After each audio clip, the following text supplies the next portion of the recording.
Eu preciso me posicionar diante do Senhor.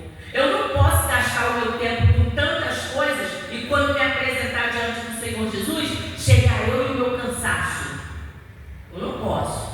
Eu preciso ter tempo de qualidade com o Senhor. Que seja 5 minutos na presença do Senhor, mas que sejam 5 minutos para o Senhor. Que seja 5 minutos para estar com o Senhor. Em qualquer coisa que venha tomar o tempo da nossa comunhão com o Senhor, está fora dos planos de Deus para a nossa vida. E aí, assim como ele disse, Marta, Marta, ele hoje diz, Marli, Marli, por que estás tão ansiosa? E ele chama seu nome também. Ele chama seu nome. O Senhor tem prazer que nos ocupemos sim, que façamos as coisas sim. Ele tem prazer que nós nos assentemos para estar com Ele. E aí o texto vai dizer que a Maria se quedava e assentava-se aos pés do Senhor a ouvir os ensinamentos. Gente, nesse contexto aqui, nessa época, só os homens podiam se assentar para ouvir Jesus. Só os discípulos, só os homens tinham esse direito. As mulheres não.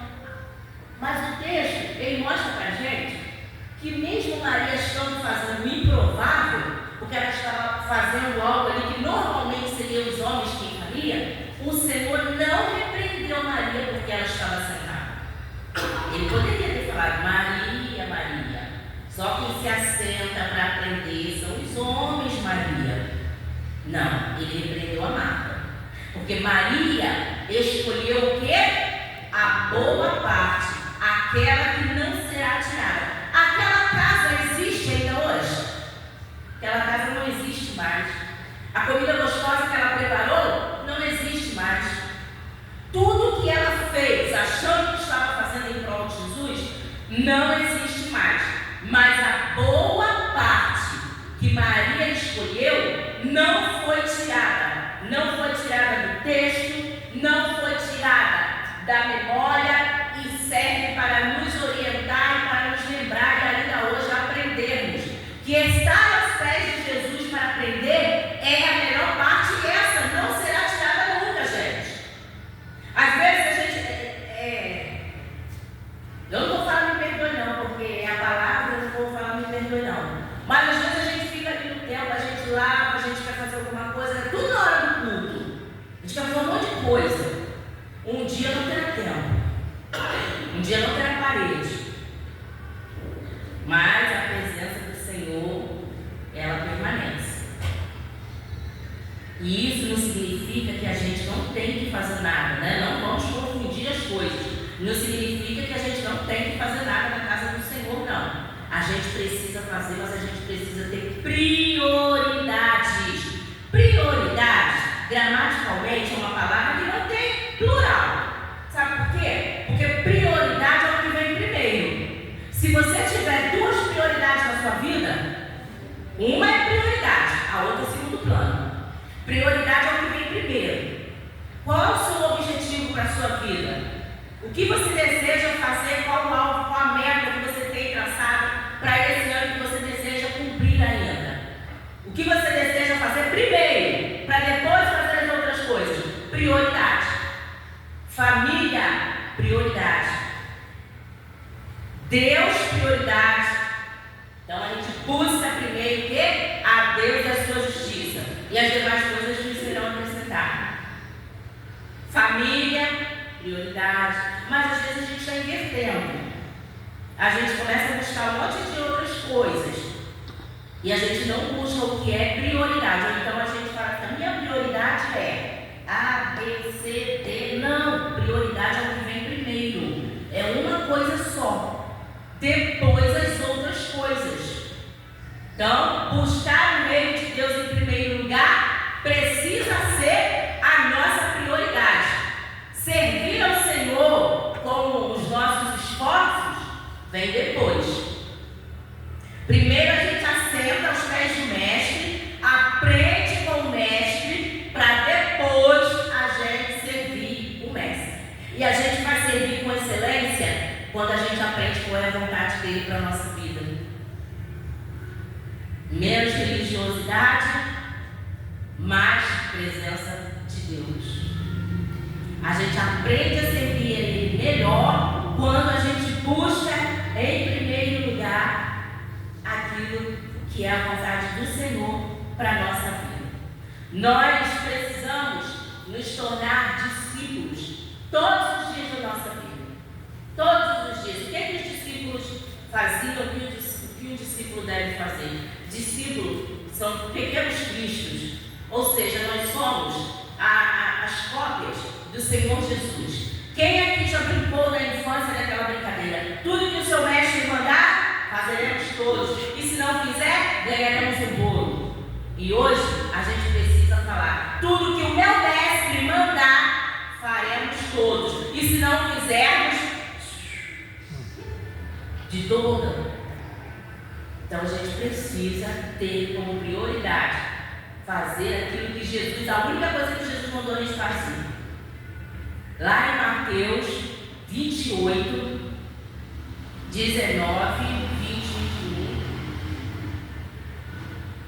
A única coisa que Jesus mandou, deixou para que a gente fizesse. Vamos juntos?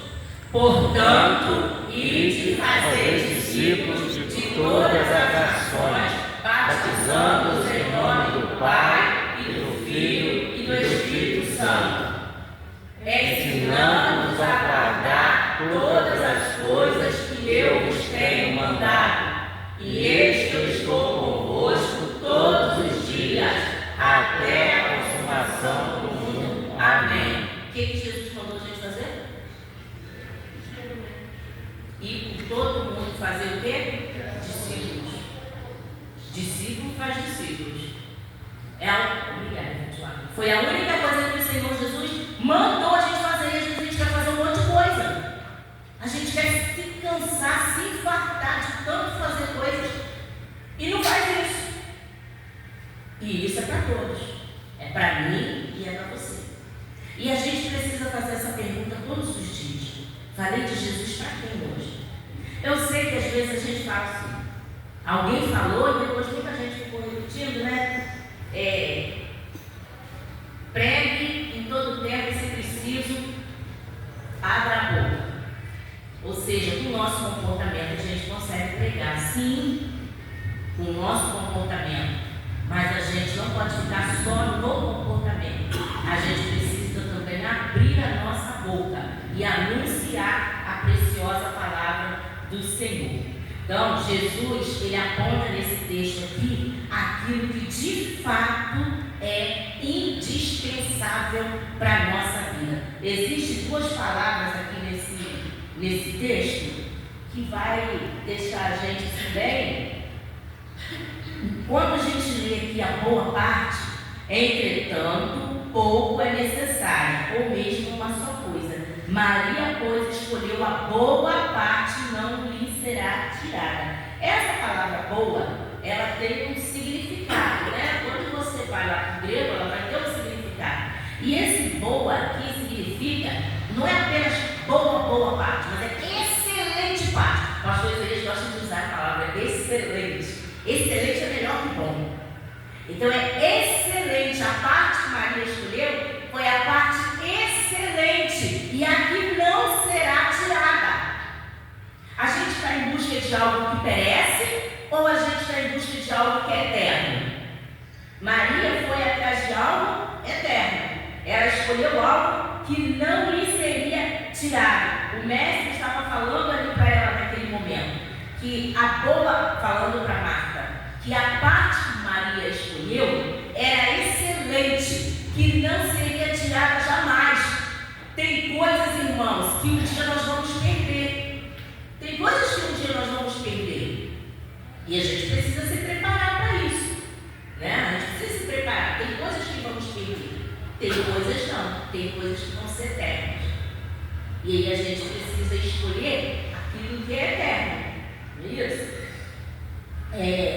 Colocava Jesus, Maria colocou Jesus em primeiro lugar e Marta estava muito inquieta com as suas coisas.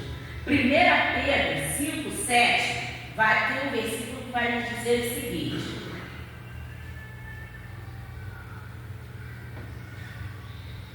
lançando sobre ele toda a vossa ansiedade, porque ele tem cuidado de vós. Nos tempos que a gente está vivendo hoje, não é fácil não ser ocioso. Não é fácil não ser ocioso, né? A depressão é o excesso de preocupação com o que já passou. Já foi, já passou. E a ansiedade é o excesso de preocupação com aquilo que virá ou talvez que virá. É isso, pastor Leandro?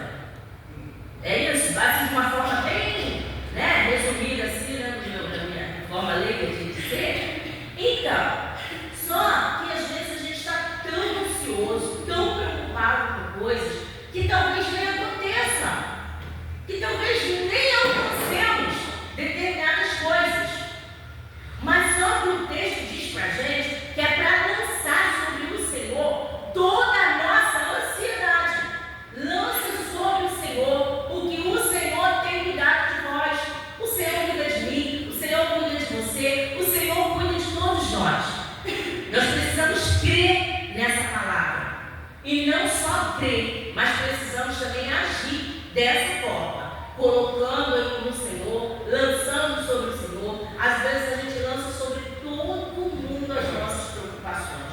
A gente chora com um, a gente chora com o outro, a gente se lamenta com um, a gente se lamenta com o outro. Mas o Senhor disse que era para lançar, né? Pedro vai dizer que é para a gente lançar sobre o Senhor, porque o Senhor tem cuidado de nós.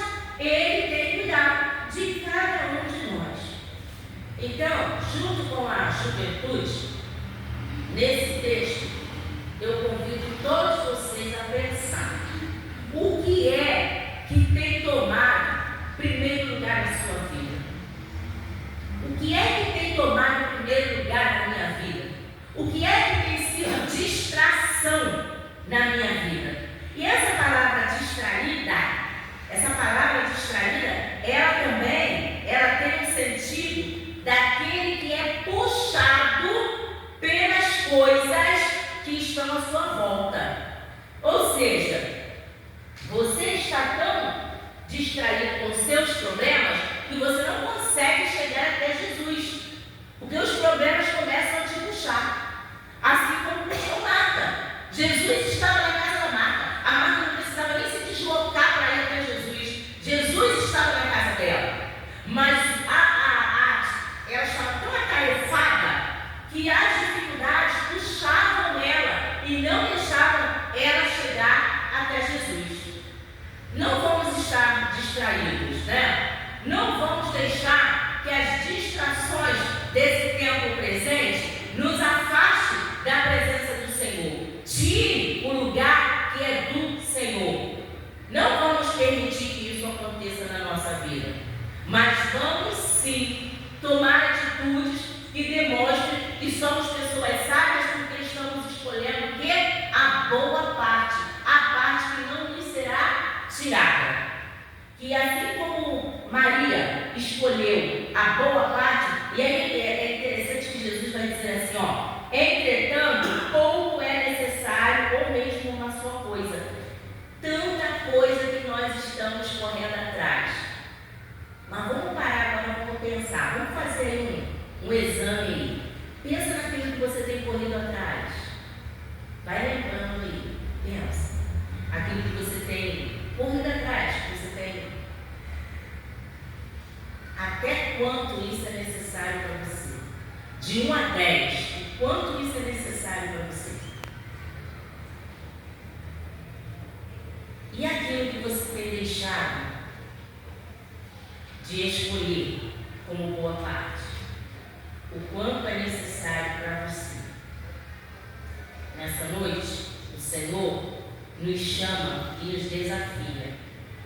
Vamos nós escolher a boa parte? Vamos Amém. nós escolher de fato aquilo que jamais nos será tirado e aquilo que de fato agrada e alegra o coração do Senhor? Amém. Nós precisamos fazer as escolhas corretas, as escolhas assertivas. Precisamos escolher aquilo que de fato alegra o coração do Senhor. Amém? Amém. Então nós vamos orar nesse momento. Vamos pedir ao Senhor que nos ajude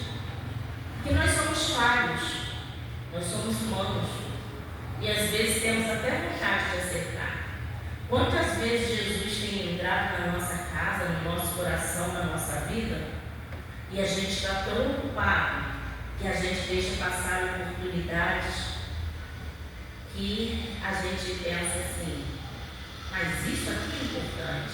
Mas aí o Senhor diz, não, eu sou importante. Não são as coisas que são importantes. O Senhor é importante. Importante é aquilo que importa, é aquilo que entra, é aquilo que vai estar dentro de nós. Tem coisas que vão para fora, que muito pouco tempo a gente perde. Mas o Senhor é importante na nossa vida. Deus Altíssimo, Pai de nosso Senhor Jesus Cristo, graças te damos, ó Deus, por mais um dia, Pai Santo, que o Senhor nos dá. Muito obrigada, Jesus, pela tua palavra. Muito obrigada, Senhor, pela juventude da nossa igreja. Muito obrigada, Deus, porque o Senhor tem cuidado de nós. A tua palavra diz que é para lançar sobre o Senhor todas as nossas ansiedades, todas as nossas inquietações, todas as nossas dificuldades. Não nos deixa, Senhor, nos perdermos, ó Pai, por estar tão atarefados. Não nos deixa, Senhor, escolher aquilo que merece, mas que possamos escolher a melhor parte, aquela que não lhe será tirada. Ah, Deus, nós somos gratos a Ti por todas as bênçãos. Queremos te pedir pela nossa igreja aqui nessa localidade. Abençoe nosso pastor, abençoe a sua família, Pai, abençoe os demais irmãos, aqueles que não puderam estar aqui conosco. Visita cada um, Senhor. Visita teus servos que estão passando pela dor do luto, Senhor. Visita, Pai Santo, levando consolo, conforto, Pai. Toma, Senhor Deus, aqueles que estão enfermos, que o Senhor Deus venha restaurar a saúde de cada um, Pai. E nós te pedimos, Senhor, continue conosco, falando conosco a cada dia da nossa vida, Pai. Que não sejamos surdos, ó Pai, em ouvir a Tua palavra, mas que possamos colocá-la em prática, guardar em nosso coração e escolher sempre a melhor parte, aquela que é necessária e aquela que jamais lhe será tirada. Nós te oramos assim agradecidos, em nome de Jesus. Amém.